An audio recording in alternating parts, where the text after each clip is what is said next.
Hello students, welcome back to the channel. And आज का जो वीडियो है वो वीडियो है complete revision video of mole concept.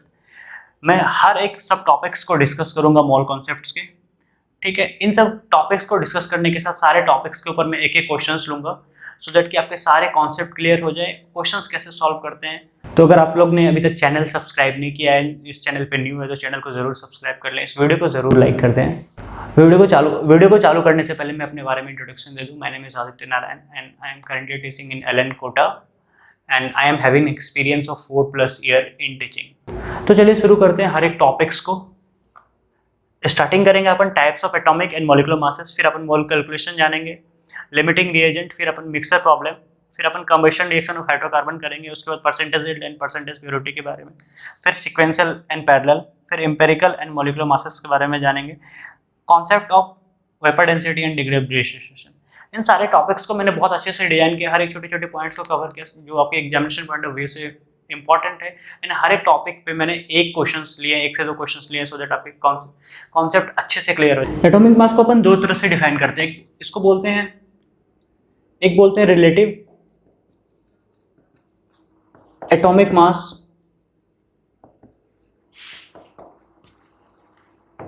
इसको आरएम से भी डिनोट करते हैं। दूसरा होता है ग्राम एटॉमिक मास। अगर अपन रिलेटिव एटॉमिक मास की बात करें, इसको डिफाइन करते हैं with in relative of carbon 12 isotope. तो अगर अपन इसको डिफाइन करने को जाएं, और रिलेटिव एटॉमिक मास जो डिफाइन होता है, ये डिफाइन होता है for one particle, one atom के लिए डिफाइन होता है। जैसे अपन बात कर लें किसी भी एटम पे अगर अपन को रिलेटिव एटॉमिक मास निकालना है तो अपन कैसे डिफाइन करेंगे उसको डिफाइन करेंगे actual mass of one atom by actual mass of one atom by 1/12 into mass of one carbon 12 isotope। इसके रिस्पेक्ट में हम रिलेटिव एटॉमिक मास को डिफाइन करते हैं। तो रिलेटिव एटॉमिक मास को अपन कैसे डिफाइन कर सकते हैं? रिलेटिव एटॉमिक मास को डिफाइन करते हैं actual mass of one atom divide by 1/12 part of mass of one carbon 12 isotope. तो ये किसके रेफरेंस पे ड्राइव है? ये वन एटम के लिए ड्राइव है। तो रिलेटिव एटॉमिक मास जो होता है, मास किसके लिए? For one atom. ठीक है, अगर हम बात करें ये नीचे वाला जो पार्ट है, ये जो पार्ट है ना, ये एक्चुअली क्या है? ये एक्चुअली है 1 AMU। 1 AMU क्या है? Atomic mass unit.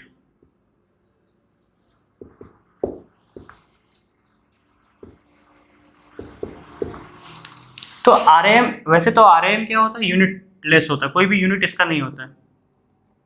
लेकिन अगर मैं बात कर लूँ मास ऑफ वन एटम तो कितना होता है? 1 AMU होता है। अगर 1 AMU को मेरे को डिफाइन करना है तो स्टैंडर्ड 1 AMU क्या हो जाएगा? 1/12 into mass of one carbon 12 isotope. तो 1 AMU का एक्चुअली वैल्यू बहुत इंपॉर्टेंट है, इन रिस्पेक्टिव ऑफ ग्राम ये पूछता है। तो 1 AMU क्या लिखा हुआ है अपने को? 1/12 into mass of one carbon 12 isotope. तो किसकी मास की बात कर रहा है? एक atom of one atom of, ये बात कर रहा है one atom of carbon 12 isotope. इसका मतलब क्या है कि कार्बन 12 का एक मोल का वेट कितना होता है? 12। कार्बन 12 का एक मोल मतलब एक मोल में कितना एटम होता है? Na एटम होता है। Na एटम में इसका वेट कितना होता है? 12। तो एक एटम में कितना हो जाएगा? 12/Na। ठीक है, तो 12 विल गेट कैंसिल, तो 1/Na मतलब 1/6.022 इंटू 10 की power 23। Na is Avogadro number, right. इसका जो वैल्यू निकल के आता है दैट इज 1.66 इंटू 10 की पावर 20 - 24। ये ग्राम क्यों लगाते हैं? क्योंकि अपन 12 ग्राम, एक मोल कार्बन 12 का वेट कितना होता है? 12 ग्राम, और एक मोल में Na होता है, लेकिन अपने को एक एटम का निकालना था तो इसलिए बाय Na की 12/Na की, सो दैट कि ये मास किसका निकल के आ गया? Mass of one atom of carbon 12 isotope, that is 12/Na, और ये ग्राम में होगा। तो ठीक है, यहाँ भी ग्राम, तो ये ग्राम। अपन एक रिलेशन निकल के आ रहा है that is 1 AMU is this। ठीक है, ये इंपॉर्टेंट रिलेशन है, अपने को पता होना चाहिए। बहुत बार जेईई मेंस वगैरह में स्ट्रेट अवे क्वेश्चन आ जाता है। इसका मतलब क्या है, अपन इसको 1/Na भी बोल सकते हैं। यहां से अपने को एक चीज और पता लग रहा है, दैट इज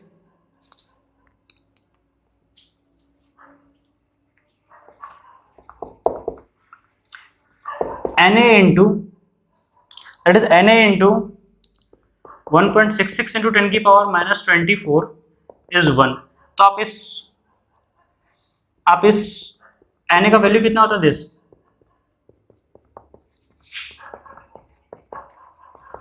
बहुत सारे न्यूमेरिकल्स में ऐसा डाटा आ जाता है, तो आपको याद होना चाहिए Na इंटू 1.66 इंटू 10 की पावर -24 का जो वैल्यू होता है वो 1 निकल के आता है। जैसे Na into this is equal to 1, तो यहाँ से आपको ये वाला चीज याद होना चाहिए, सो दैट कि बहुत सारे ऐसे न्यूमेरिकल्स आते हैं जिसमें आपको ये बहुत स्ट्रेट अवे जल्दी से आपको ये डाटा याद होना चाहिए। इसलिए बहुत सारे ऐसे न्यूमेरिकल्स आते हैं जिसमें ये यूज होता है और आपको बहुत फायदा मिलेगा उसमें।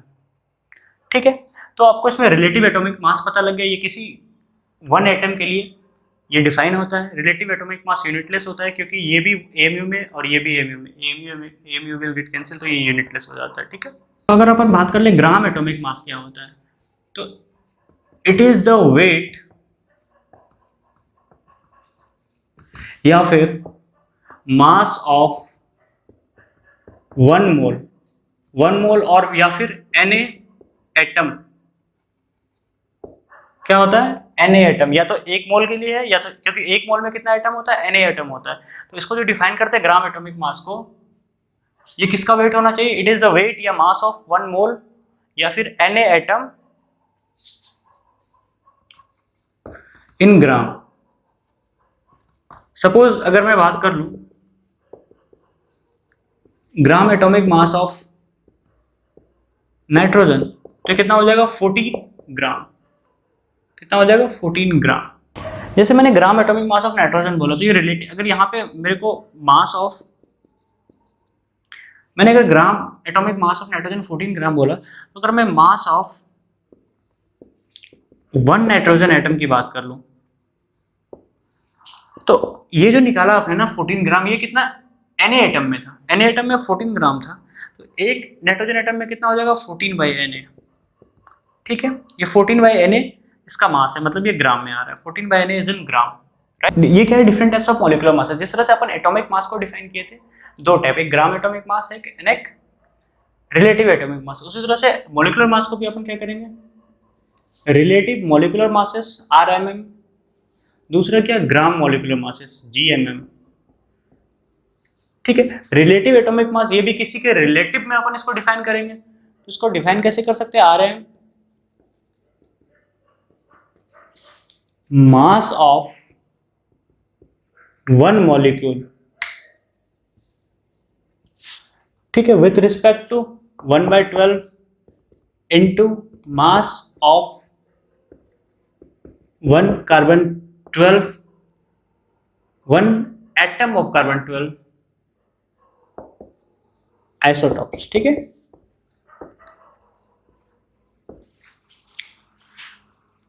ये भी यूनिटलेस होता है। जैसे अगर अपन बात कर ले मास ऑफ 1 मॉलिक्यूल ऑफ N2, ऐसे N2 का वेट कितना होता है 28, लेकिन ये कितना 1 मोल का होता है या फिर Na मॉलिक्यूल का होता है, या लेकिन अपने को कितना निकालना है, 1 मॉलिक्यूल मतलब बाई Na करेंगे, तो ये इतना इसका वेट आ जाएगा, इतना इसका मास आ जाएगा। ठीक है, अपन सेकंड है gram molecular mass. Gram molecular mass क्या होता है, इट इज द वेट या मास ऑफ 1 मोल या Na मॉलिक्यूल इन ग्राम। एग्जाम्पल की अपन बात कर लें, GMM ऑफ N2, तो स्ट्रेट अवे क्या आ जाएगा 28 ग्राम, क्योंकि 1 मोल में 28 ग्राम होता है। ठीक है, आई होप आपको RMM एंड GMM क्लियर हो गया होगा। ये भी जो है किस पे डिफाइन करता है, ये फॉर वन मॉलिक्यूल, ठीक है। ये किसके लिए है, फॉर वन मोल या फिर Na मॉलिक्यूल।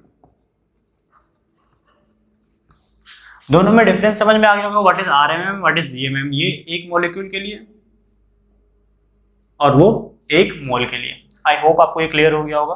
तो अपन नेक्स्ट टॉपिक की ओर चलते हैं। नेक्स्ट टॉपिक है अपना, बात करते हैं मोल कैलकुलेशन की। मोल कैलकुलेशन कैसे करते हैं, ठीक है। अलग अलग केसेस में अलग अलग तरीके से अपन मोल को निकालते हैं, तो अपन सारे केसेस को देखते हैं, इसके रिगार्डिंग क्वेश्चंस भी करते हैं, सो दैट आपके कॉन्सेप्ट क्लियर हो जाएंगे। जो कैलकुलेशन की बात कर लें, पहला, if number of entities are given. Entity क्या होता है, entity can be atom, it can be molecule, it can be neutron, it can be electron, it can be proton, any entity, मतलब सब्सटेंस कोई सा भी, ठीक है। ये कुछ भी हो सकता है। अगर अपने को नंबर दिया हुआ है तो अपन कैसे मोल्स निकालेंगे, तो तभी मोल्स निकालने का क्या होता है, जो भी गिवन एंटिटी है, ठीक है, जो भी गिवन एंटिटी है उसको अपन डिवाइड कर देंगे एवोगाड्रो नंबर से, Na से, ठीक है। दैट इज 6.022 into 10 की पावर 23 से अपन डिवाइड कर देंगे तो अपने को मोल आ जाएगा, ठीक है। अगर ये एंटिटी क्या हो सकता है, entity can be atom, it can be molecule, it can be electron, proton, neutron, ठीक है, it can be anything etcetera. If mass is given, ठीक है, मास अगर गिवन है तो यहाँ पे दो केस हो सकता है। एक, अगर एटम दिया हुआ है तो एटम्स के केस में अगर मोल निकालना है अपने को, अगर अपने को मास गिवन है तो मोल्स कुछ आएगा, जो भी गिवन मास है बाई एटॉमिक वेट। अगर एटम है अपने लिए, तो अगर ये मॉलिक्यूल है तो क्या हो जाएगा, गिवन मास बाई, अगर अपना मॉलिक्यूल है तो क्या हो जाएगा, given mass by molecular weight.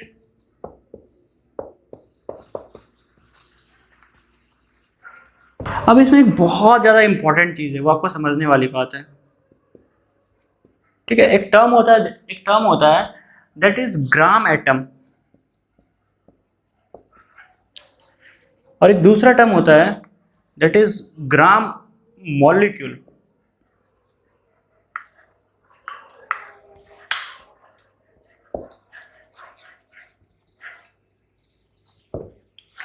अब ये ग्राम एटम क्या होता है और ये ग्राम मॉलिक्यूल, एक्चुअली ये मोल ही होता है,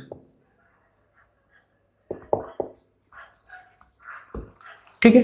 जैसे अगर अपने को लिखा गया 5 ग्राम एटम ऑफ सोडियम, इसका मतलब 5 मोल ऑफ सोडियम, ठीक है। जैसे अपन 5 ग्राम मॉलिक्यूल ऑफ CH3, इसका मतलब क्या है, 5 मोल ऑफ CH3।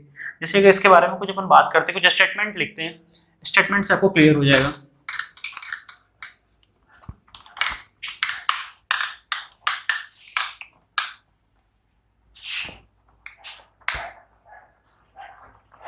जैसे अगर अपन बात करें, मैं एक स्टेटमेंट लिख रहा हूं, ठीक है, दैट इज 5 ग्राम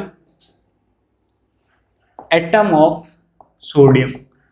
ये एक्चुअली है क्या, ग्राम एटम, मोल ही है, तो अपन क्या, मैं इसको लिख सकता हूँ 5 मोल ऑफ सोडियम लिख सकता हूँ, और ये राइट है। क्या अपन एक 5 ग्राम मॉलिक्यूल ऑफ CH4 को मैं अपन ग्राम मॉलिक्यूल है एक साथ लिखा हुआ है, अगर ग्राम एटम या फिर ग्राम मॉलिक्यूल एक साथ लिखा हुआ है तो अपन इसको क्या मानेंगे, मोल मानेंगे। जब कभी भी ग्राम एटम एकदम बिल्कुल चिपक के अगर लिखा है, या फिर ग्राम मॉलिक्यूल एकदम चिपका के लिखा हुआ है, इसका मतलब क्या है, ये फिर मोल है। तो इसको अपन 5 मोल ऑफ CH4 बोल सकते हैं, कोई दिक्कत वाला बात नहीं है यहाँ पे। लेकिन अच्छा, मैं एक और स्टेटमेंट देता हूँ, 5 gram of Na atom is equal to 5 gram atom of Na। क्या ये स्टेटमेंट सही है, 5 ग्राम ऑफ Na एटम। देखिए Na एटम का 5 ही ग्राम की बात कर रहा है, और ये 5 ग्राम एटम ऑफ Na, इसका मतलब क्या है, ग्राम एटम क्या है, मोल। तो 5 mole of Na is not equal to 5 gram of Na atom. ये दोनों बिल्कुल डिफरेंट है, और ये बिल्कुल इक्वल नहीं है, ठीक है। तो ये दोनों बिल्कुल इक्वल नहीं। इसी तरह क्या, 5 gram of CH4 molecule is not equal to 5 gram molecule of CH4। ठीक है, तो आपको यहाँ पे क्या ग्राम मॉलिक्यूल साथ में है तो क्या मोल हो जाएगा, पर यहाँ पे ग्राम मॉलिक्यूल साथ में नहीं है तो ये मोल नहीं हो जाएगा। तो ये दोनों बिल्कुल सेम नहीं है। तो होपफुली आपको क्लियर हो गया होगा ये भी और ये भी, ये दोनों बहुत इंपॉर्टेंट है। और ग्राम मॉलिक्यूल और ग्राम एटम जब भी साथ में रहेगा इसका क्या मतलब है, मोल है। This is very important point in mole calculation. आपको बहुत बार कंफ्यूजन होता होगा, चलिए इसका रिगार्डिंग कुछ क्वेश्चंस करते हैं तो और आपको कॉन्सेप्ट और अच्छे से क्लियर हो जाएगा। ठीक है, तो अपन एक क्वेश्चन करते हैं मोल कैलकुलेशन के ऊपर। पहला क्वेश्चन है, a closed vessel contains 8.8 gram CO2। ठीक है, ये कोई वेसल है 8.8 ग्राम CO2 कंटेन्स करता है। पहला निकालना अपने को मोल्स ऑफ CO2। तो यहाँ पे क्या मास दिया हुआ है और ये मॉलिक्यूल है, तो आराम से अपने को मोल्स निकालना है। मोल्स क्या होता है, गिवन मास भाई क्या हो जाएगा उसका मॉलिक्यूलर वेट। ठीक है, यहाँ पे मास कितना दिया हुआ है 8.8 अपॉन में इसका मॉलिक्यूलर वेट कितना है CO2 का, कार्बन 14 और oxygen 32, that is carbon 12 and oxygen 32, that is 44। तो ये आ जाएगा 0.2 मोल। ठीक है, ये कितना आ गया 0.2 मोल। दूसरा क्वेश्चन है अपना, सेकंड पार्ट है, find moles of oxygen atom. अगर कोई भी मॉलिक्यूल के अंदर में किसी एटम का अगर अपने से मोल्स पूछ रहा है, इसका मतलब क्या है, मोल्स ऑफ ऑक्सीजन एटम। ठीक है, अगर किसी भी मॉलिक्यूल में किसी एटम का अगर अपने को मोल्स पूछा है, इसका मतलब क्या, जो इसका एटोमिसिटी हो जाएगा इनटू मोल्स ऑफ मॉलिक्यूल। तो ऑक्सीजन एटम का एटोमिसिटी इनटू मोल्स किसका, जो भी मॉलिक्यूल है, मॉलिक्यूल CO2 है यहाँ पे। ठीक है, ये एटोमिसिटी क्या होता है, एटोमिसिटी होता है number of atom in that molecule. CO2 में कितना ऑक्सीजन है, CO2 में ऑक्सीजन 2 है तो वही उसका एटोमिसिटी हो जाएगा। तो यहाँ पे ऑक्सीजन का atomicity 2 into moles of CO2 कितना है 0.2, तो ये कितना हो जाएगा 0.4। तो मोल्स ऑफ ऑक्सीजन एटम है यहाँ पे। ठीक है, मोल्स ऑफ ऑक्सीजन एटम 0.4 आ गया, 0.4 मोल। अब आगे बढ़ते हैं, दैट इज थर्ड पार्ट में क्या लिखा हुआ है, find total molecules of CO2। अब यहाँ पे बात क्या कर रहा है कि CO2 का टोटल मॉलिक्यूल कितना है। ठीक है, तो अपने को मोल्स पता है, और अगर मोल्स को Na से मल्टीप्लाई कर देंगे तो क्या उसका नंबर आ जाता है, मतलब उसका एंटिटी आ जाता है। तो यहाँ पे क्या एंटिटी क्या मॉलिक्यूल है, तो जो मोल्स है और वो नंबर ऑफ मॉलिक्यूल पूछा है, नंबर ऑफ मॉलिक्यूल को अपन क्या कर देंगे मोल्स इंटू Na कर देंगे। और यहाँ पे मोल्स किसका CO2 मॉलिक्यूल का पूछा है, तो CO2 का कितना अपने पास मोल्स है, जैसे 0.2, तो 0.2 इंटू Na, यही इसका आंसर क्या हो जाएगा number of molecules of CO2। ठीक है, ये क्वेश्चन क्लियर है। एक और क्वेश्चन करते हैं इसके बेस पे। ठीक है, तो मोल कैलकुलेशन पे एक और अपन क्वेश्चन करते हैं। ये क्वेश्चन क्या है कि a beaker contains 180 ml of liquid H2O if density of water है, डेंसिटी ऑफ वाटर दिया हुआ है मेरे को वॉल्यूम दिया हुआ है। ठीक है, and number of gram molecule पूछा है। जैसे यहाँ पे टर्म ग्राम मॉलिक्यूल एक साथ है, इसका मतलब क्या, मोल्स ऑफ H2O पूछा है। सेकंड में क्या नंबर ऑफ ग्राम एटम भी एक साथ है, इसका मतलब क्या अपने को मोल्स पूछा है किसका, ऑक्सीजन एटम का। यहाँ पे ऑक्सीजन अकेला है तो ये एटम की बात कर रहा है। थर्ड क्या टोटल नंबर ऑफ न्यूट्रॉन पूछा है। ठीक है, in terms of Na। Okay, upon start करते हैं। पहला क्या है, that is gram molecule of H2O। Gram molecule का मतलब मोल्स ऑफ H2O, मतलब मोल्स ऑफ H2O निकालना है। मोल्स ऑफ H2O कैसे निकल सकता है, आपके पास वॉल्यूम पता है। ठीक है, अपन डेंसिटी पता है, क्या अपन मास निकाल सकते हैं वाटर का, क्योंकि अपने पास वॉल्यूम पता है, डेंसिटी पता है। डेंसिटी क्या होता है, मास बाई वॉल्यूम। तो यहाँ से मास क्या हो जाएगा, डेंसिटी इंटू वॉल्यूम हो जाएगा। डेंसिटी कितना 1 ग्राम पर ml दिया हुआ है और वॉल्यूम कितना दिया हुआ है, दैट इज 180 ml। इसका मतलब है ml विल गेट कैंसिल, तो 180 ग्राम। तो इसका मतलब क्या, मेरे को मास निकल गया किसका, H2O का। अगर मेरे को मास निकल गया 180, तो जो भी गिवन मास है divide bye molecular mass H2O का कितना होता है 18, तो ये 10 मोल आ गया। ठीक है, अब दूसरा क्वेश्चन है number of gram atom of oxygen. Gram atom of oxygen की अगर हम बात करें, मतलब क्या, मोल्स पूछा है किसका, ऑफ ऑक्सीजन अकेला है तो एटम। ठीक है, क्या होता है एटोमिसिटी इनटू, किसी भी मॉलिक्यूल में अगर उसका एटम का मोल्स निकालना है तो क्या atomicity into moles of H2O। Moles of H2 हम लोग अभी निकाल चुके, that is 10। Atomicity of oxygen 1 है, तो 1 into 10 will be 10 moles of oxygen atom. ठीक है, अब क्वेश्चन नंबर थर्ड की पार्ट थर्ड की बात कर लेते हैं। पार्ट थर्ड में क्या बोला है उसने? पार्ट थर्ड में मेरे को पूछा है total number of neutron in beaker in terms of Na। ठीक है, टोटल नंबर ऑफ न्यूट्रॉन पूछ दिया है, नंबर ऑफ न्यूट्रॉन मतलब एंटिटी की बात कर लिया है। तो मेरे को मोल्स तो पता है, मोल्स ऑफ H2 मेरे को पता है, दैट इज 10। ठीक है, अब इसमें न्यूट्रॉन कितना है, वाटर में कितना न्यूट्रॉन होता है, जितना है इसका प्रोटॉन हो जाएगा। ये तो मोल्स मेरे को 10 पता है, अब अपन न्यूट्रॉन निकालते हैं, नंबर ऑफ न्यूट्रॉन्स। न्यूट्रॉन क्या होता है, मास नंबर। मास नंबर कितना है इसका 18 माइनस इसका प्रोटॉन। प्रोटॉन कितना है, हाइड्रोजन में 2 और ऑक्सीजन में 8। ठीक है, तो इसके पास न्यूट्रॉन कितना आ जाएगा, 8 आ जाएगा। न्यूट्रॉन इसके पास कितना आ जाएगा, 8 आ जाएगा। तो अगर नंबर ऑफ न्यूट्रॉन्स की बात कर लेंगे, ठीक है, न्यूट्रॉन भी एक टाइप से एंटिटी, जैसे अपन एंटिटी की बात कर लेते हैं, मॉलिक्यूल निकालते हैं, एटम निकालते हैं, तो एटॉमिसिटी, तो यहाँ पे न्यूट्रॉन जितने भी, तो जब भी मुझे नंबर ऑफ न्यूट्रॉन्स निकालने पड़ते हैं तो मोल्स जो आएगा इनटू न्यूट्रॉन जितना है इनटू Na, तो ये क्या आ जाएगा अपना 80 Na।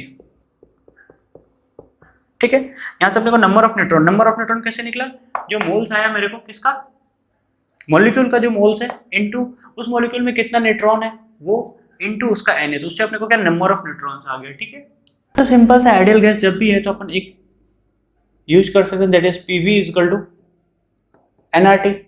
यहां से अपना मोल्स आ जाएगा। ठीक है, अपन R डालेंगे, टेम्परेचर डालेंगे, V और प्रेशर डालेंगे। अब अपने को ध्यान रखना है कि प्रेशर किस में रखना है। ठीक है, प्रेशर का ATM में रख रहे हैं तो R को क्या लेना है, that is 0.0821। Pressure ATM volume litre में। ठीक है, तो R को ये लेना है। अगर प्रेशर बार में ले रहे हैं, वॉल्यूम को लीटर में ले रहे हैं, तो अपने को R लेना है, दैट इज 0.0831। ठीक है, प्रेशर पास्कल में ले रहे हैं, SI यूनिट ऑफ प्रेशर। ठीक है, वॉल्यूम अगर मीटर क्यूब में ले रहे हैं जो कि SI यूनिट है, तो R अपने को क्या लेंगे 8.314। ठीक है, ये इसका SI यूनिट हो जाएगा। और हर जगह टेम्परेचर तो यहाँ पे केल्विन में ही लेना है। टेम्परेचर तीनों में किस में लेना है, केल्विन में लेना है। टेम्परेचर केल्विन में लेना है। ठीक है, तो यहाँ से अपने को मोल्स आ जाएगा। प्रेशर अगर ATM और वॉल्यूम लीटर में लिए तो ये वाला केस है। प्रेशर अगर बार में लीटर में लिए तो R को ये वाला वैल्यू पुट करके मेरे को मोल्स निकालना है। थर्ड वन, अगर अपन प्रेशर पास्कल में लिए हैं, वॉल्यूम मीटर क्यूब में लिए तो R ये वाला वैल्यू यूज करेंगे। एक्चुअली ये जो केस है ये SI यूनिट वाला केस है, इसमें प्रेशर भी SI यूनिट में है, वॉल्यूम भी SI यूनिट में, टेम्परेचर तो केल्विन SI यूनिट है ही है। तो यहाँ से अपन मोल निकाल सकते हैं R का वैल्यू डाल के, T का वैल्यू डाल के, V का एंड P का। ठीक है, यहाँ से अपन आराम से डाल सकते हैं। और जो नेक्स्ट बात करते हैं that is the condition of STP and NTP। अपन नेक्स्ट टॉपिक है that is condition of STP and NTP। STP दो टाइप का STP है, दैट इज एक ओल्ड वन और एक न्यू वन। ओल्ड वन वाले STP में क्या करते हैं, प्रेशर को अपन क्या ATM में रखते हैं। ठीक है, एंड वॉल्यूम को अपन लीटर में रखते हैं। सॉरी, प्रेशर को अपन ATM में रखते हैं एंड टेम्परेचर को 0 डिग्री सेल्सियस या फिर 273 केल्विन लेते हैं।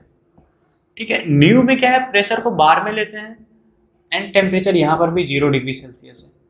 इस केस में जो PV इक्वल टू nRT लगाते हैं, इस केस में जो PV इक्वल टू nRT लगाते हैं, तो यहाँ पे जो अपना वॉल्यूम आता है, वॉल्यूम ऑफ द गैस, ये वॉल्यूम ऑफ द गैस आ जाता है 22.4 लीटर। और यहाँ पे अगर अपन PV इक्वल टू nRT लगाते हैं तो यहाँ पे वॉल्यूम आ जाता है 22.7 लीटर। ये दोनों किसके लिए है, फॉर 1 मोल। किसके लिए है, 1 मोल के लिए। किसके लिए, 1 मोल के लिए। ये दोनों 22.7 लीटर न्यू STP पे एंड ओल्ड STP पे वॉल्यूम इज इक्वल टू 22.4। अगर कहीं कुछ मेंशन नहीं है तो अपन ओल्ड यूज करते हैं कैलकुलेशन के लिए। न्यू आ चुका है बट अपन हर जगह अगर मेंशन नहीं है तो ओल्ड वाले से ही आंसर लाएंगे, ओल्ड वाला को यूज करेंगे, न्यू वाला को यूज नहीं करेंगे। ठीक है, ओल्ड वाले से ही सारे क्वेश्चन सॉल्व होते हैं। NTP क्या बोलता है, NTP क्या बोलता है कि temperature should be 20 degree Celsius, मतलब 293 केल्विन। ठीक है, and pressure should be 1 ATM। इस केस में एक मोल गैस के लिए जो वॉल्यूम आता है दैट इज 24.4 जीरो। इस वाले कंडीशन के लिए जो अगर टेम्परेचर 20 डिग्री सेल्सियस या फिर 293 केल्विन, प्रेशर 1 एटीएम है, तो इसको एनटीपी कंडीशन मानते हैं, नॉर्मल टेम्परेचर एंड प्रेशर। ये एसटीपी जो होता है that is standard temperature and pressure, ठीक है। ये इस वाले केस में जो वॉल्यूम आता है 22.05 litre for 1 mole gas, for 1 mole gas, ठीक है। जितना भी मोल है उससे मल्टीप्लाई कर देंगे। ये सर 22.4 हम लोग एसटीपी पे लेते हैं। अगर कुछ मेंशन नहीं है तो यूनिवर्सली 22.4 लीटर लेंगे एट एसटीपी, ठीक है।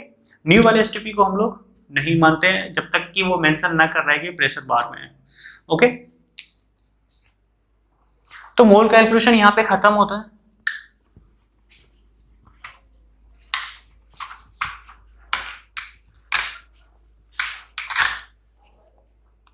तो एक मोल कैलकुलेशन खत्म करने से पहले मैं एक चीज है जो आपको क्लियर करता हूँ, जो रिवीजन करवाना चाहता हूँ। मोल कैलकुलेशन खत्म हो रहा है लेकिन फिर भी मैं रिवीजन करना चाहता हूँ। अगर आपको मास गिवन है, ठीक है, अगर आपको मास कोई एटम या मॉलिक्यूल का गिवन है, ठीक है, और यहां से आपको मोल्स पे जाना है, ठीक है, मोल से फिर आपको किस में जाना है, that is number of atom या मॉलिक्यूल्स पे।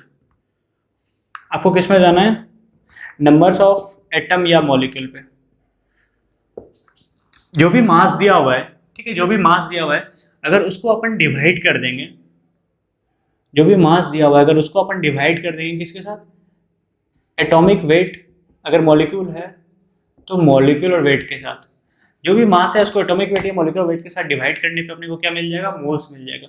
और मोल्स को अगर अपन एवोगाड्रो नंबर से डिवाइड कर दें, सॉरी मल्टीप्लाई कर देंगे तो अपने को नंबर ऑफ एटम्स या फिर मॉलिक्यूल मिल जाएगा, ठीक है। अपने को क्या मिल जाएगा, नंबर ऑफ एटम्स या मॉलिक्यूल। अगर नंबर ऑफ एटम्स या मॉलिक्यूल अपने को पता है, अगर इसको 1/Na से, मतलब Na से अगर इसको हम डिवाइड कर देंगे तो अपने को क्या मोल्स मिल जाएगा, अपने को क्या मोल्स मिल जाएगा कि नहीं मिल जाएगा। अगर अपने को मोल्स मिल गया है, अगर उसके एटॉमिक वेट या फिर मॉलिक्यूलर वेट से अपन मल्टीप्लाई कर देंगे मोल्स को, तो क्या मेरे को जो मास है वो मास निकल जाएगा, कितना मास है, दैट इज गिवन, जो कितना मास है मेरे को वो मास निकल जाएगा। तो अपन यहाँ से यहाँ, यहाँ से यहाँ, यहाँ से यहाँ, यहाँ से यहाँ आ सकते हैं। आई होप आपको ये ट्रिक क्लियर हुआ होगा। तो ये मोल कैलकुलेशन का अपन लास्ट क्वेश्चन ले रहे हैं, ठीक है। तो इसमें क्या बोलते हैं, क्लोज कंटेनर ऑफ वॉल्यूम दिया हुआ है, CD4 गैस कंटेन करता है, प्रेशर दिया हुआ है, मेरे को टेम्परेचर दिया हुआ है, मेरे को क्या निकला, find gram molecule. Gram molecule गया मतलब भाई मोल्स आ गया। तो अगर मोल्स ऑफ CD4 की बात कर ले, मोल्स ऑफ CD4 मतलब क्या, मेरे को यहाँ पे कोई वेट कहीं कुछ दिया हुआ नहीं, एनडीटी कहीं कुछ नहीं दिया हुआ, गैस दिया हुआ, इसका मतलब क्या, मेरे को प्रेशर टेम्परेचर वॉल्यूम सब दिया हुआ। तो क्या PV इक्वल टू NRT अपन यूज करेंगे, तो we should better use PV equal to NRT, ठीक है। अब यहाँ पे मेरे को क्या क्या दिया हुआ है, दैट इज वॉल्यूम दिया हुआ है 44.8 लीटर, ठीक है। उसके बाद CD4 प्रेशर दिया हुआ है 1 atm, ठीक है। टेम्परेचर दिया हुआ है मेरे को 0 डिग्री केल्विन, मतलब 273, 0 डिग्री सेल्सियस मतलब 273 केल्विन, ठीक है। अब यहाँ पे लीटर एंड एटीएम में है, तो इसका मतलब R को अपन क्या यूज करेंगे, दैट इज 0.0821, ठीक है। अपन क्या यूज करेंगे, 0.0821। वैसे भी अगर अपन एक चीज देख रहे हैं यहाँ पे, एक तो यहाँ से अपन n जो आएगा वो निकाल सकते हैं, और यहाँ से n कैलकुलेट करने के बाद 1 इंटू 44.8 अपॉन में 0.0821 इंटू 273, इसका वैल्यू आ जाता है, यहाँ से कैलकुलेट करने के बाद इसका वैल्यू आ जाता है दैट इज 2 मोल्स, ठीक है। यहाँ से एक चीज और देख सकते हैं, स्ट्रेट अवे अपन क्या कर सकते हैं, यहाँ से स्ट्रेट अवे एक चीज देख सकते हैं कि ये 1 atm है एंड ये 0 डिग्री सेल्सियस है, मतलब क्या एसटीपी का केस है, ठीक है। एसटीपी का केस है, वो भी ऑल्ड एसटीपी। ऑल्ड एसटीपी मतलब क्या, वॉल्यूम कितना होता है 22.4 लीटर, किसके लिए, फॉर 1 मोल, फॉर 1 मोल, ठीक है। तो अपने को वॉल्यूम कितना दिया है 44.8, तो इसका मतलब क्या, अगर मोल्स निकालना है 44.8 डिवाइड बाय 22.4 कर देंगे तो यहाँ से भी अपने को 2 मोल आ जाएगा। तो अपन इसको, अपन जैसे मेरे को दिख गया कि ये एसटीपी है, तो आराम से जो भी मेरे को वॉल्यूम दिया हुआ है इसको 22.4 से कर देंगे, क्योंकि ये ओल्ड एसटीपी, तो 22.4 यूज करेंगे, आराम से इसका 2 मोल यहाँ से आ जाएगा।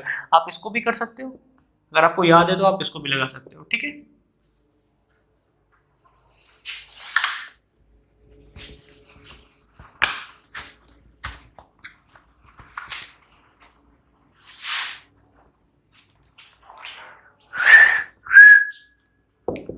अब देखो सेकंड क्वेश्चन, इसका सेकंड पार्ट क्या, find wait in gram of CD4 in container. आपने वो क्या पूछा, वेट पूछा है CD4 का इन ग्राम, तो मोल्स तो निकाल ही चुके हैं, मोल्स 2 निकल चुका है अपने को, अब मेरे को मास निकालना है। मास ऑफ CD4 क्या हो जाएगा, अभी हमने पढ़ा था, एक ट्री देखा था, ठीक है। मेरे को क्या मास निकालना है, मोल्स मेरे को पता है, मास में जाना है, तो क्या मल्टीप्लाई कर देंगे किससे, मॉलिक्यूलर वेट से। CD4 का मॉलिक्यूलर वेट कितना हो जाता है, कार्बन और ड्यूटेरियम का 2 होता है, 2 × 4 8, 8 का plus 12 that is 20 × 2 that is 40 ग्राम, ठीक है।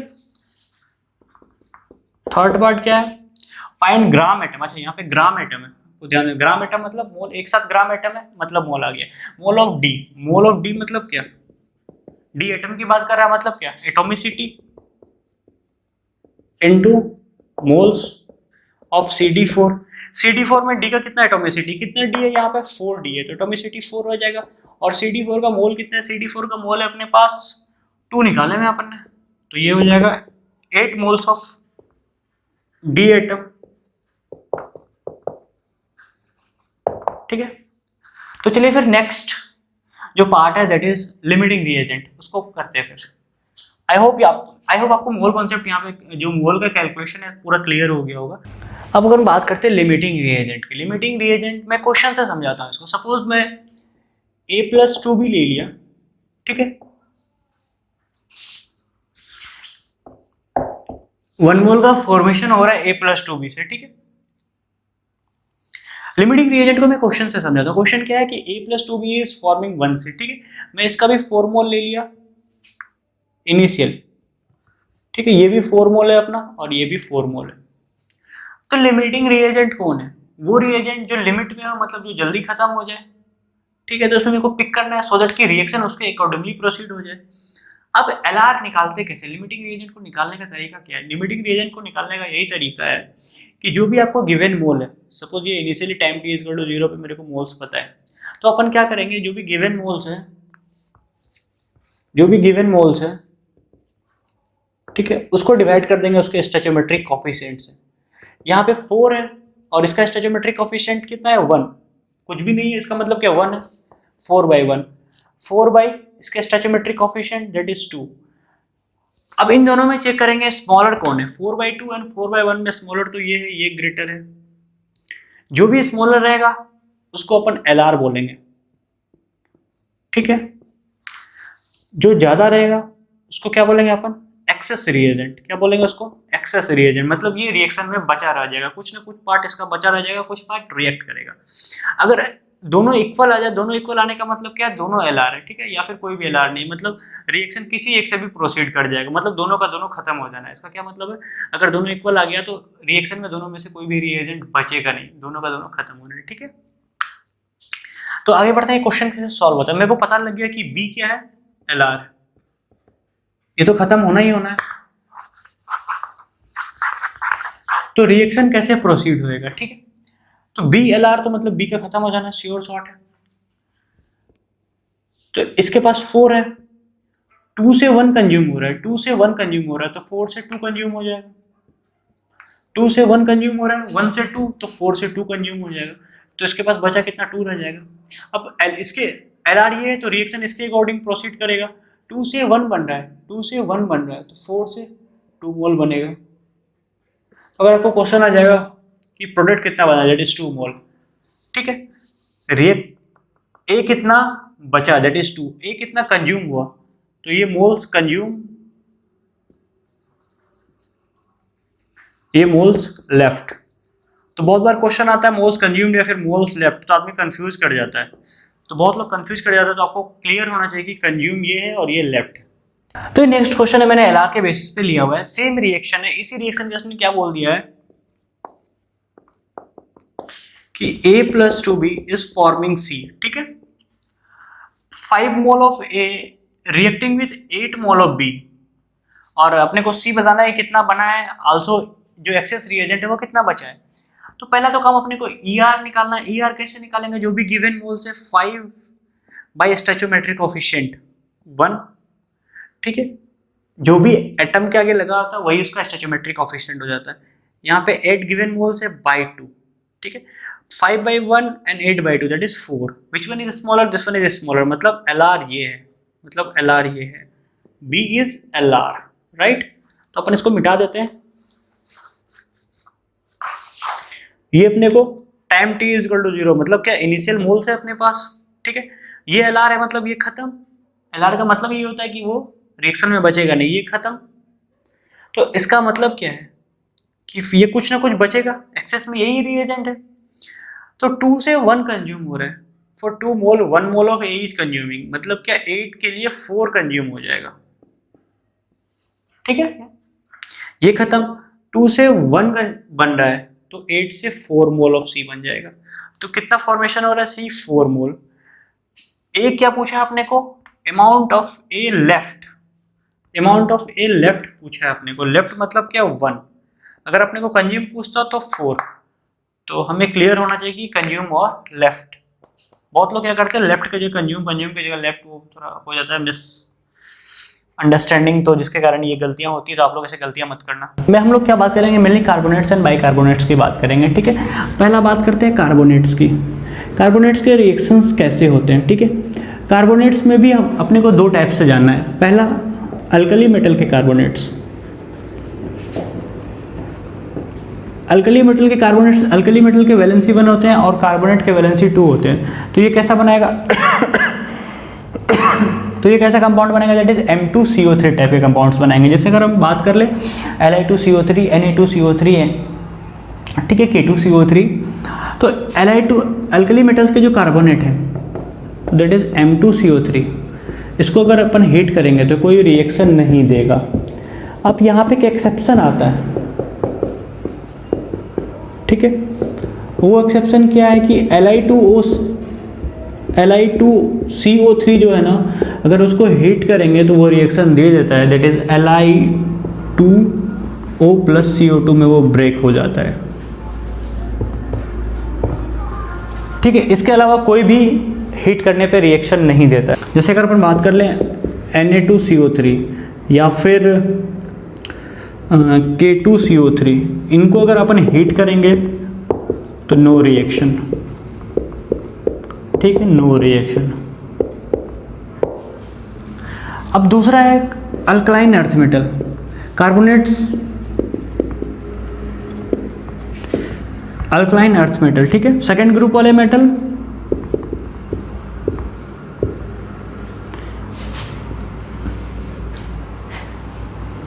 अल्कलाइन अर्थ मेटल में कौन कौन आता है?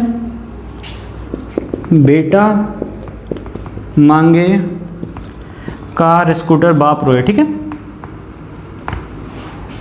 अल्कलाइन अर्थ मेटल, अब सारे के वैलेंसी 2 होता है, कार्बोनेट के भी वैलेंसी 2 होता है, तो आराम से MCO3 टाइप ये बनाएगा। और इनको अपन अगर रिएक्शन करवाएंगे तो ये रिएक्ट होता है और ये रिएक्ट होके पहले कार्बोनेट बनाता है, फिर तो इसका भी वैलेंसी 2, अल्कलाइन का भी, कार्बोनेट का भी वैलेंसी 2, तो ये क्या बनेगा? MCO3। और अगर ये टूटता कैसे है? ये टूटता है ऑक्साइड प्लस CO2 में। जैसे मैं बात कर लूँ MgCO3, ठीक है, या फिर CaCO3, ये कैसे टूटेगा? MgO plus CO2। ये कैसे टूटेगा? CaO plus CO2। तो ये कैसे टूटता है? ऑक्साइड प्लस CO2 में, ठीक है। और अपना दूसरा mixer problem that is bicarbonate, ठीक है। अपन दूसरा जो आता है दैट इज बाइकार्बोनेट। क्या दूसरा क्या? बाइकार्बोनेट। बाइकार्बोनेट में क्या? SCO3 माइनस SCO3, इसका वैलेंसी कितना होता है? 1, ठीक है। अब इसमें क्या होता है कि alkali plus alkaline earth metal, दोनों को अगर अपन हीट करेंगे दोनों रिएक्शन देता है, ठीक है। इसमें ऐसा कुछ भी नहीं होता है कि कोई एक रिएक्शन नहीं देता है। इसका दोनों का बाइकार्बोनेट हीट करने पे ब्रेक करता है। हीट करने पे ब्रेक करने का मतलब क्या होता है? ये कार्बोनेट में टूटता है, ठीक है, प्लस H2O प्लस CO2 में ब्रेक होता है। जैसे अपन एग्जाम्पल की अगर बात कर लें, मैं एक अल्कली मेटल का एग्जाम्पल लेता हूँ, NaHCO3, ठीक है। अगर इसको तोड़ेंगे तो ये it will break into Na2CO3 plus H2O plus CO2। Alkaline की अगर मैं बात कर लूँ जैसे Mg, ठीक है, HCO3 2, अगर अपन इसको हीट करेंगे तो it will break into MgCO3 plus H2O plus CO2। मतलब एक और इम्पॉर्टेंट रिएक्शन है जो आपको समझ में आना चाहिए, दैट इज हाइड्रोकार्बन कंबशन।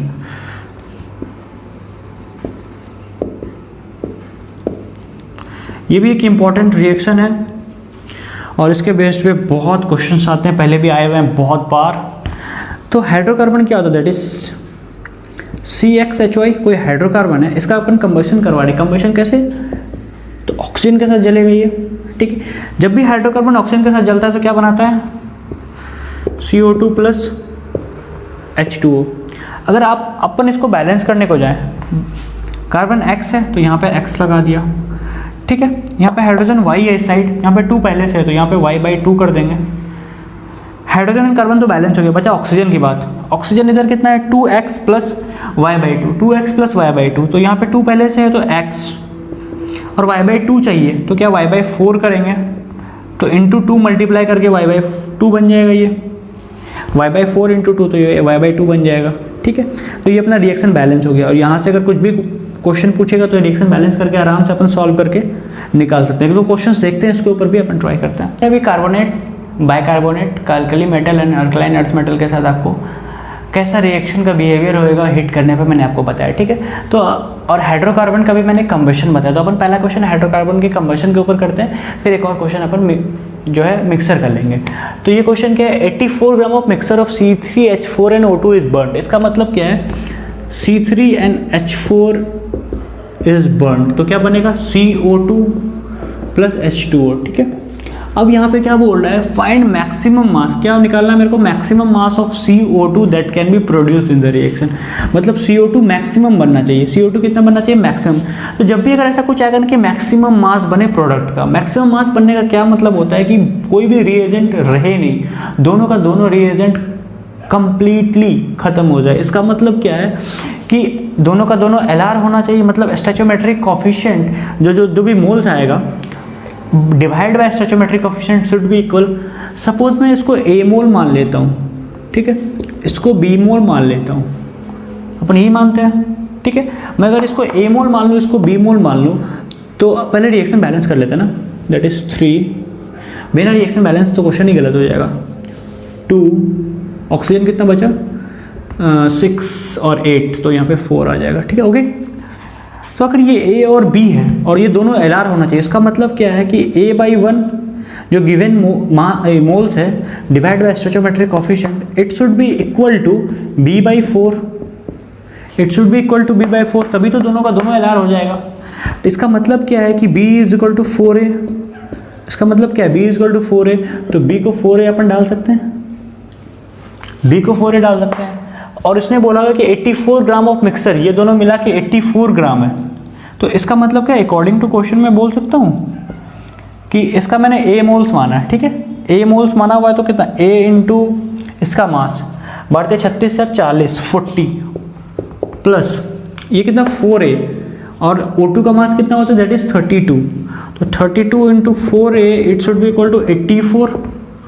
यही तो क्वेश्चन में, यहाँ से अपन A निकालते हैं, यहाँ से अपन निकाल लेते हैं 168, A इज इक्वल टू 84। तो A यहाँ से क्या आ जा रहा है, हाफ आ जा रहा है। यहाँ से A कितना आ जा रहा है, हाफ आ जा रहा है। अपने को क्या बोला, find maximum mass of CO2। तो अच्छा मेरे को पूछा कि मैक्सिमम मास ऑफ CO2, तो A अगर हाफ आ जा रहा है, इसका मतलब क्या है, हम इसको हाफ मोल लिया हुआ है, ठीक है, और ये 2 मोल लिया हुआ है अपने को, 4 इंटू हाफ दैट इज 2 मोल, ठीक है। और दोनों LR है तो कोई दिक्कत नहीं है, दोनों खत्म हो जाएंगे, किसी से भी करवा दो।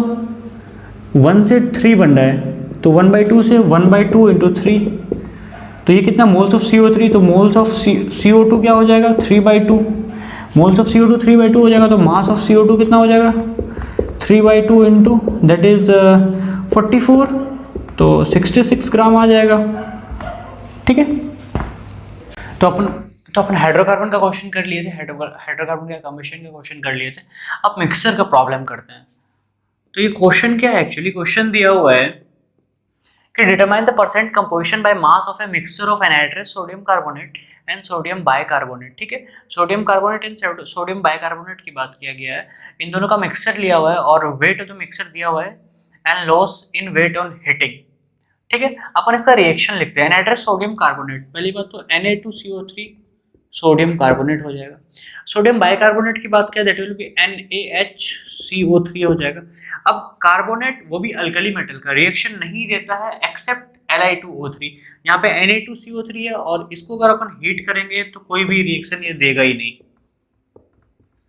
ठीक है, अब ये बाइकार्बोनेट है अल्कली का, ये तो रिएक्शन देगा, बाइकार्बोनेट दोनों का रिएक्शन देता है कम, तो ये टूटेगा। ये किस में टूटेगा? Na2CO3 plus H2O plus CO2। ठीक है, ये भी गैस, ये भी गैस, ये भी लिबरेट करेगा और ये भी लिबरेट करेगा। इसका मतलब क्या? यहाँ पे क्वेश्चन क्या देगा? Loss in weight on heating. Loss क्या? जो उड़ जाएगा वही तो लॉस होएगा, तो मतलब इन दोनों का वेट मुझे पता है। ठीक है, और वेट ऑफ मिक्सचर दिया हुआ है। अगर मैं इसको A मोल मान लूँ और मैं इसको B मोल मान लेता हूँ, अपन रिएक्शन को बैलेंस करते हैं, यहाँ पे 2 लगा देते हैं, 2 हाइड्रोजन, ऑक्सीजन भी बैलेंस है 6, 3 4 to 6। ठीक है, कार्बन भी बैलेंस है, इज ओके, इट्स ऑलराइट। ठीक है, अब ये जो बनेगा ये भी तो सॉलिड बनेगा।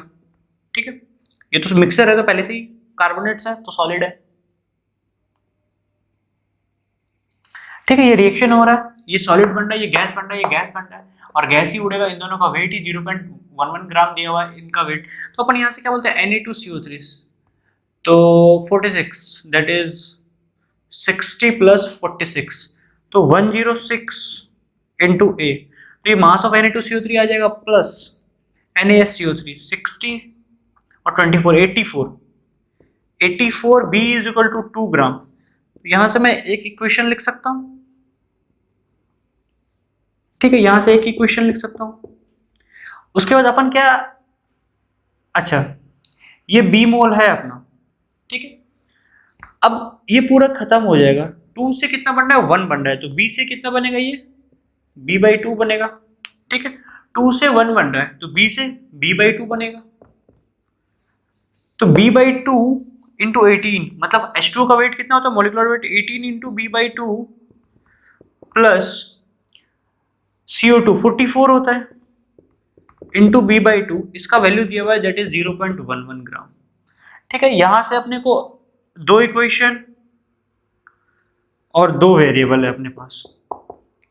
ठीक है, A एंड B, और यहाँ से B है सिर्फ, तो आराम से यहाँ से सॉल्व करने के बाद कुछ आ जाता है B का वैल्यू।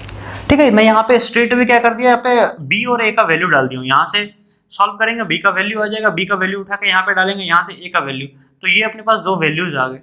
अब क्वेश्चन में एक्चुअली पूछा गया, अपने से पूछा कि percentage composition by mass of mixture of this and this. तो मैं क्या करता हूँ,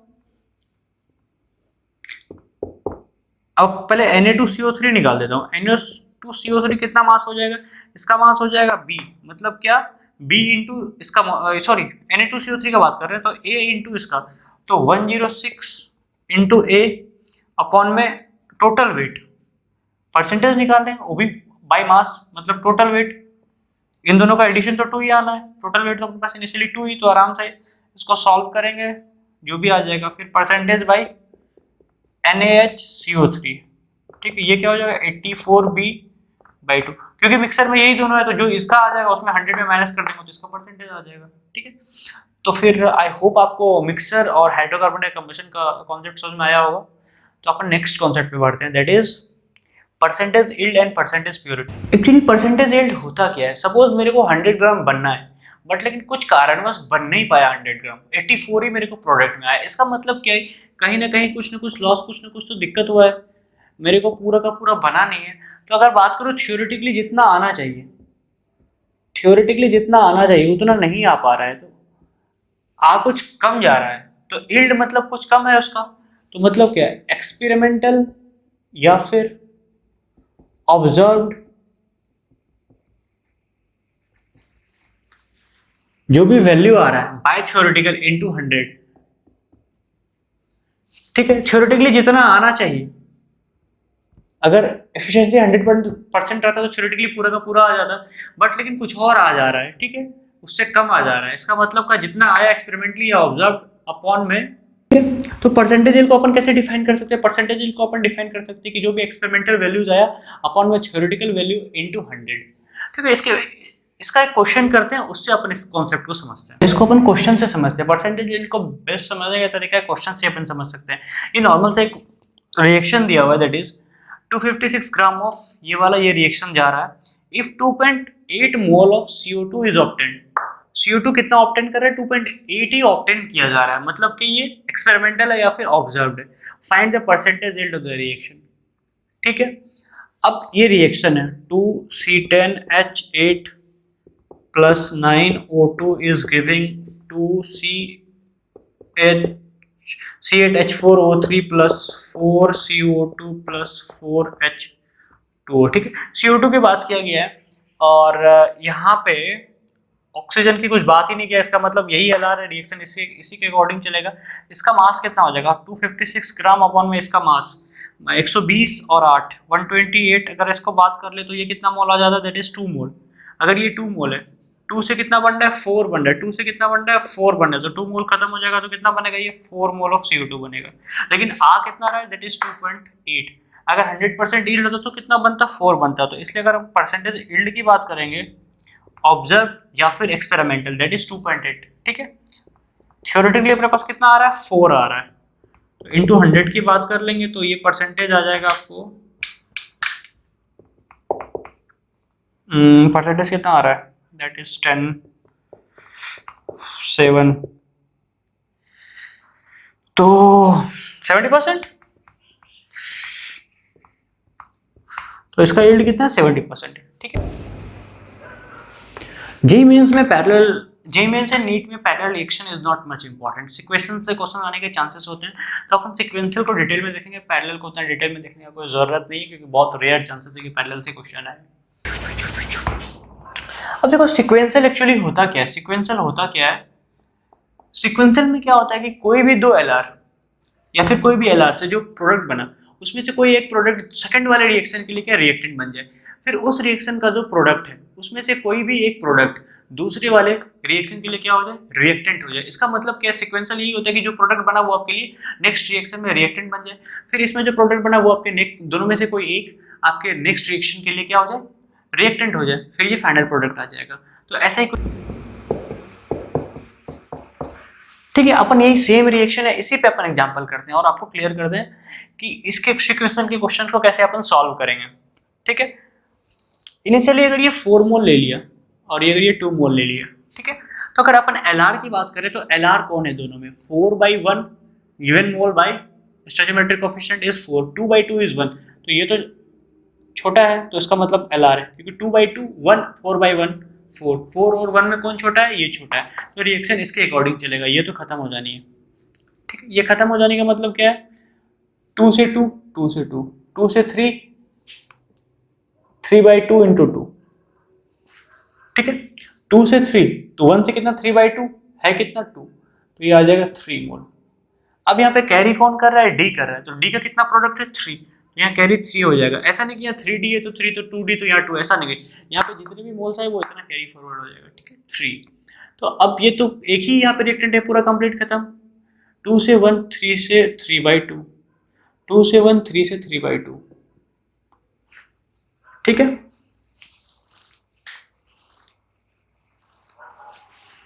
फिर यहाँ पे E की बात कर रहे हैं। E कितना यहाँ पे? 3/2, तो 3/2 ये पूरा कंप्लीट। 3 से 2 तो 1 से 2/3 इंटू 3/2, तो ये क्या हो जाएगा? 2/3 इंटू 3 से 4 तो 1 से 4/3 इंटू 3/2, तो ये आ जाएगा आपको 1 मोल और ये आ जाएगा 2 मोल। तो अपना प्रोडक्ट ऐसे बन रहा है। ठीक है, तो अपने को क्या करना है? पहले LR खोजना है, फिर नेक्स्ट नॉर्मल जो स्टोइकोमेट्री वाला जो कॉन्सेप्ट है, वो LR वाला जो कॉन्सेप्ट है वो लगाएंगे। फिर इसका जितना मोल्स आएगा उसको यहाँ पे रिएक्टेंट में डाल देंगे, वो इसके लिए इनिशियल मोल हो जाएगा। फिर इसको रिएक्शन को प्रोसीड करेंगे, फिर यहाँ पे आ जाएंगे। ठीक है, अब इसका शॉर्टकट भी एक तरीका है जिसको अपन जुगाड़ भी बोल सकते हैं या फिर शॉर्टकट भी बोल सकते हैं। ठीक है, ये शॉर्टकट या जुगाड़ ये एक्चुअली होता क्या है? अब अपने को बीच में से कहीं भी मोल्स पूछ सकता है, इसका पूछ दे, इसका पूछ दे, इसका पूछ दे, किसी का भी पूछ दे, अपन निकाल सकते हैं।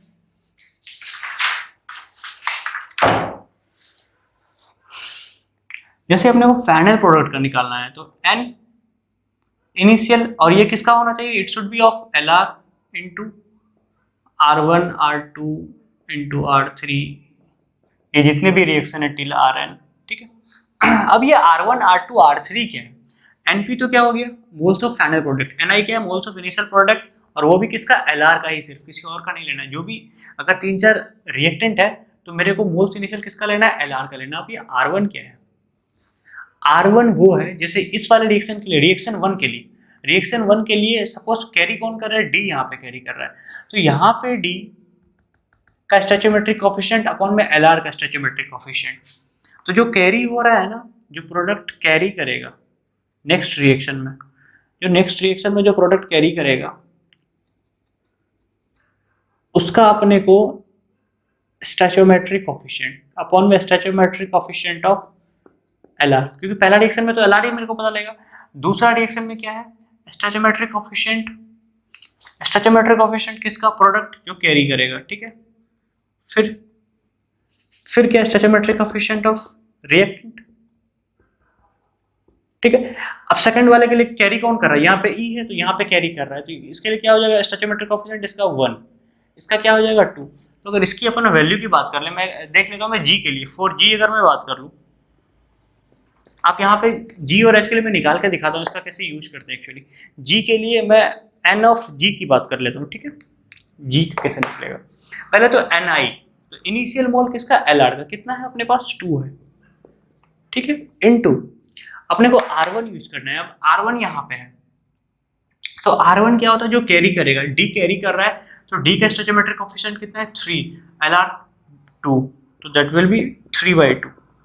स्टोइचोमेट्रिक कोफिशिएंट ऑफ प्रोडक्ट जो कैरी करेगा अपॉन में stoichiometric coefficient of the Lr, ठीक है, इनटू रिएक्शन 2 में इन दोनों में कौन कैरी कर रहा है, E कैरी कर रहा है, तो E यहाँ पे इसका स्टोइचोमेट्रिक कोफिशिएंट कितना है 1, अपॉन में एक ही है यहाँ पे तो 2 हो जाएगा।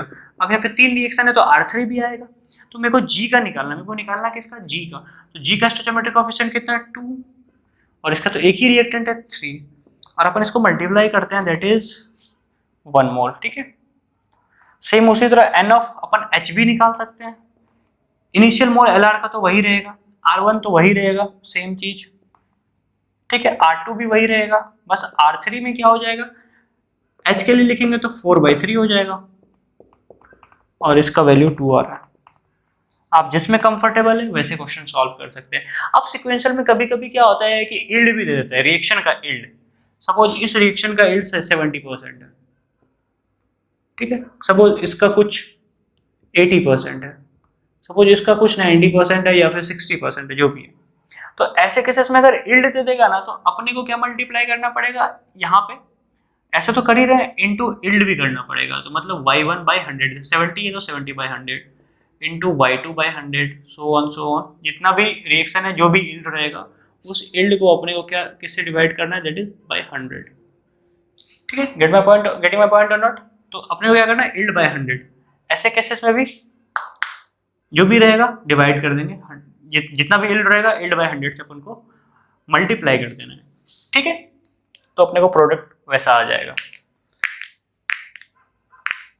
अगर इल्ड दिया रहेगा तो अपने को क्या करना पड़ेगा, यहाँ पर भी इल्ड से मल्टीप्लाई करना पड़ेगा। सपोज मैं क्वेश्चन बदल दूं, अब मैं क्या करता हूँ, क्वेश्चन बदल देता हूँ। अब क्वेश्चन में मैं क्या कर दे रहा हूँ, मैं इसको हटा दे रहा हूँ, सब कुछ ऐसा ही है,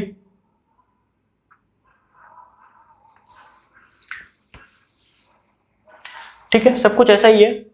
मैं इसमें कर दे रहा हूँ 60%, 80% और ये 50% का इल्ड।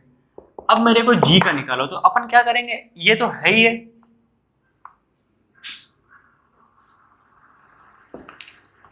ठीक है, यहां तक तो अपन निकाले ही निकाले। अब y1 का इल्ड कितना है 60/100, ठीक है, y2 80/100 इंटू 50/100, अगर इसका 100 रहेगा तो 100/100 कर देंगे, तो सेम उसी तरह से क्या हो जाएगा 60/100 इंटू 80/100 इंटू 50/100। ठीक है, अगर इल्ड आ जाएगा तो अपन ऐसे करेंगे, जिसका मोल्स का वैल्यू बदल जाएगा, इसका भी मोल्स का वैल्यू बदल जाएगा, और फिर आप लोग कैलकुलेट कर लेना कितना आएगा। ठीक है, आई होप आपको सिक्वेंशियल समझ में आ रहा होगा। ठीक है, पैरेलल रिएक्शन क्या होता है? पैरेलल रिएक्शन क्या होता है,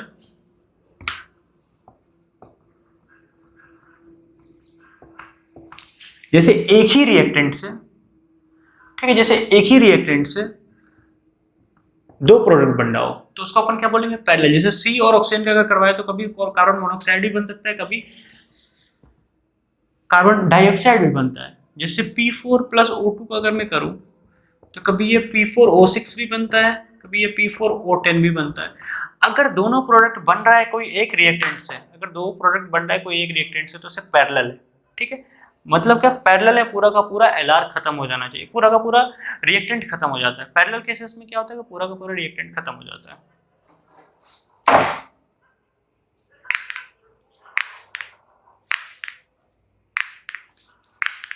तो एक्चुअली पैरेलल में क्या होता है कि एक सेट ऑफ रिएक्टेंट दो टाइप्स के प्रोडक्ट बनाते हैं। ठीक है, दो अलग अलग रिएक्शन से। जैसे कार्बन प्लस हाफ अगर कर देंगे तो CO बन जाएगा, कार्बन प्लस कंप्लीट इसका कंबशन करवा देंगे तो CO2 बन जाएगा। फास्फोरस प्लस ऑक्सीजन का साथ रिएक्शन करवाएंगे P4O6 भी बनता है और P4O10 भी बनता है। Phosphorus plus 3O2 P4O6, phosphorus plus 5O2। तो मतलब एक रिएक्टेंट डिफरेंट टाइप्स के। तो ये कि ये भी पैरेलल का एग्जांपल है, ये भी पैरेलल का एग्जांपल है। ठीक है, पैरेलल में क्या होता है कि कोई भी रिएक्टेंट बचता नहीं है। इसको आराम से अपन मोल कॉन्सेप्ट लगा के सॉल्व कर सकते हैं। ठीक है, पैरेलल के क्वेश्चन को अपन आराम से मोल कॉन्सेप्ट लगा के सॉल्व कर सकते हैं। आई होप आपको सीक्वेंशियल एंड पैरेलल समझ में आया होगा। ठीक है, तो अपना नेक्स्ट टॉपिक है that is average atomic mass and molecular mass. Average atomic mass and molecular mass अपन कैसे निकालते हैं? ठीक है, एवरेज मॉलिक्यूलर मास को अगर अपन निकालने को जाएं तो NiMi मतलब मोल्स इनटू उसके molecular weight plus moles into उसके मॉलिक्यूलर वेट, जितने भी उसके पास एटम या मॉलिक्यूल, जितने भी एटम्स या मॉलिक्यूल्स हैं उसमें अपन उसको एडिशन करते जाएंगे by total number of moles. जैसे अगर एग्जांपल की बात कर लें अपन, पहले अगर एटम्स की बात कर ले, एटम्स में अपन मैं क्लोरीन 35 और 37 ले लेता हूँ, दो आइसोटॉप्स है अपने पास। ठीक है, अब अपने को इसका मॉलिक्यूलर मास निकालना, ये अगर 75% एबंडेंस है मतलब, और ये 25% है, तो इसका मतलब क्या है कि अपन इसको ही मोल मान लेते हैं कि ये इतना मोल परसेंट है, ये इतना मोल है। ठीक है, तो अपन इसको बोल सकते हैं कि इसका मॉलिक्यूलर वेट इंडिविजुअल कितना है क्लोरीन का 35 इंटू ये है कितना अवेलेबल 70 प्लस इसका वेट कितना है दैट इज 37 इंटू है ये कितना 100, सॉरी ये है 25 अपॉन में टोटल कितना आ जाएगा 75 प्लस 25 दैट इज 100, यहाँ से आ जाता है। ठीक है, दैट इज 35.5। सपोज किसी मॉलिक्यूल की बात कर लें, जैसे एयर की बात कर लें। अब एयर में कंपोजिशन क्या है, N2 एंड O2 दिया हुआ है मेरे को। O2 20% है and then N2 that is 80% है। ठीक है, अगर मेरे को इसका मॉलिक्यूलर वेट निकालना है एयर का तो अपन कैसे निकाल सकते हैं? तो अपन इसका मॉलिक्यूलर वेट निकालना है तो N2 कितना है 28 इसका इंटू 80 प्लस ऑक्सीजन 32 इंटू 20/100 करेंगे तो यहाँ से ये सॉल्यूशन 28.8 ग्राम आ जाएगा। तो molecular weight of average molecular weight of air जो होता है दैट इज 28.8 ग्राम होता है। कब? जब अगर अपन नाइट्रोजन को 80% लेंगे ना ऑक्सीजन को 20% लेंगे, इसको अपन मोल्स मान लेते हैं, तो इसके molecular weight into moles plus molecular weight into moles upon में total mole that is 80 plus 20 100। Okay, I hope आपको average atomic mass and molecular mass. कभी कभी क्या होता है कि ये दे दिया होता है तो आपसे परसेंटेज पूछ रहा होता है तो अपन x एंड 100 माइनस x मान के कर लेंगे। ठीक है, यही दे देगा तो ये तो वैल्यू डाल देंगे, यहाँ x मान लेंगे, ये 100 माइनस x कर देंगे। तो आपके इसके क्वेश्चन दो ही टाइप्स के होते हैं जनरली, या तो आप डायरेक्ट मास पूछ लेगा या फिर आपसे कितना परसेंटेज अवेलेबल है वो पूछेगा, दो में से कोई एक चीज़ पूछेगा। अगर परसेंटेज पूछेगा तो आपको इसका मॉलिक्यूलर मास दे रखा होगा, एवरेज मॉलिक्यूलर मास। ठीक है, राइट। आई होप आपको ये टॉपिक क्लियर हो गया। सपोज कोई क्वेश्चन दिया हुआ है अपने को, कार्बन है, हाइड्रोजन है एंड ऑक्सीजन। ठीक है, इसके बारे में अपने को दिया हुआ है ये 60% है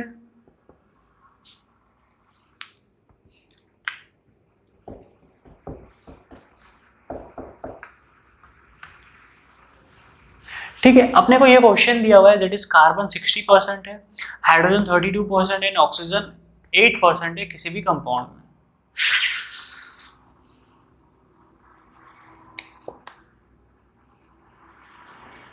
ठीक है, तो अपने को एक क्वेश्चन दिया हुआ है, ये क्वेश्चन में क्या है कि कार्बन 60% है उस कंपाउंड में, उस कंपाउंड में ऑक्सीजन 32% है, हाइड्रोजन 8% है। तो उस कंपाउंड का मेरे को एम्पेरिकल फार्मूला निकालना है। एम्पेरिकल फार्मूला अपन कैसे निकालते हैं, अपन बात करते हैं। ये जो रेशियो दिया हुआ है, ये रेशियो, इसका मतलब क्या है, ये रेशियो मास रेशियो दिया हुआ है, ये जो रेशियो दिया हुआ है that is a mass ratio. तो अपन इसको मोल्स रेशियो में कन्वर्ट करेंगे। मोल्स रेशियो में कैसे कन्वर्ट करेंगे, अपन सपोज मान लेते हैं सब तो तीनों को जोड़ के 100% हो रहा है, मतलब यही तीनों, इसके अलावा कोई और एलिमेंट है नहीं यहाँ पे। तो इसके जो है अपन पहला काम क्या करेंगे, इसके एटॉमिक वेट से डिवाइड करेंगे, तो अपने को मोल रेशियो पता लग जाएगा दैट इज 32/16 और 8/1। ठीक है, तो यहाँ से 5 and 2 and 1 यही इसका मोल रेशियो। और मेरे को, हम लोग को पहला काम क्या करना है कि अपने को मोल रेशियो लाना है। ये तो सिंपलेस्ट आ गया, ये क्या है, सिंपलेस्ट है। ठीक है, अगर सिंपलेस्ट नहीं आ पाया तो अपने को क्या करना है, अपने को सिंपलेस्ट लाना है इन टर्म्स ऑफ इंटीजर, इधर बाय डिवाइड और by multiply by any suitable constant. तो अपने को इन टर्म्स ऑफ इंटीजर लाना है लोवेस्ट, ठीक है, लोवेस्ट फैक्टर लाना है, और वही उसका एम्पेरिकल फार्मूला हो जाएगा। तो अगर इसकी एम्पेरिकल फार्मूला की बात कर लें that is C5O2 and H1। ठीक है,